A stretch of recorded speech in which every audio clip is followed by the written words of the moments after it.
Now, the old cambelt. People are terrified of cambelts because they know they cost money.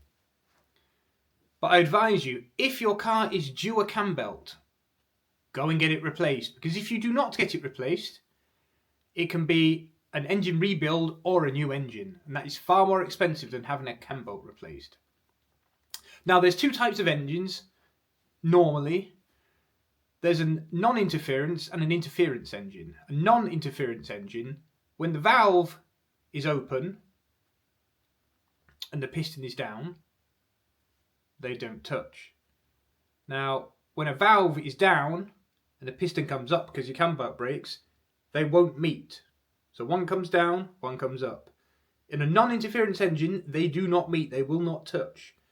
Most modern cars, unfortunately, are called interference engines. If your cambelt breaks, a valve comes down, a piston comes up, and they go dunk.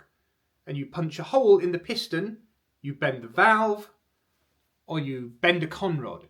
Basically, you destroy the engine if your cambelt breaks. That is most modern engines, unfortunately.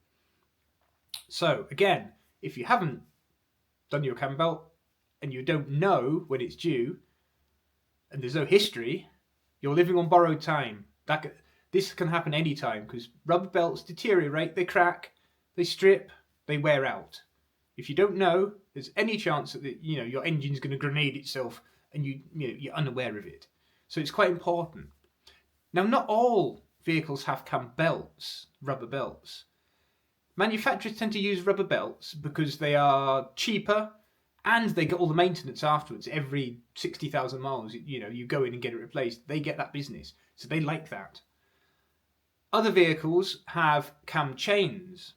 Now, the chains are basically like a bike chain, and they can last the lifetime of the vehicle, 100,000 miles. They tend to get rattly when they get older, and they can snap. But generally, you get a lot more out of a chain than you will out of a belt. And the other one that's really quite rare is cam gears, where they've got great big gears on the front of the engine, which are running oil, and they never need replacing. That is literally the lifetime of the engine. They're very rare. They'll be on a lot of industrial engines that do really, really high hours. So, should you get your cambelt replaced? If you don't know, yes, you should. It's quite important. It's one of the most important things that keeps your car running. Your cambelt is part of your engine. If it fails, you don't have an engine, you don't have a car. It'll cost thousands to replace. So yes, every 60,000 miles, or generally around 6 years, and it will tell you this in your owner's manual in your car, get it replaced. I've heard of people buying cars and just never doing any work to them and never changing the cambelt, and they might be on 200,000 or 300,000 miles. But that's their choice. They are driving around in a grenade waiting for their engine to stop. So cambelts are quite important. Do them on schedule.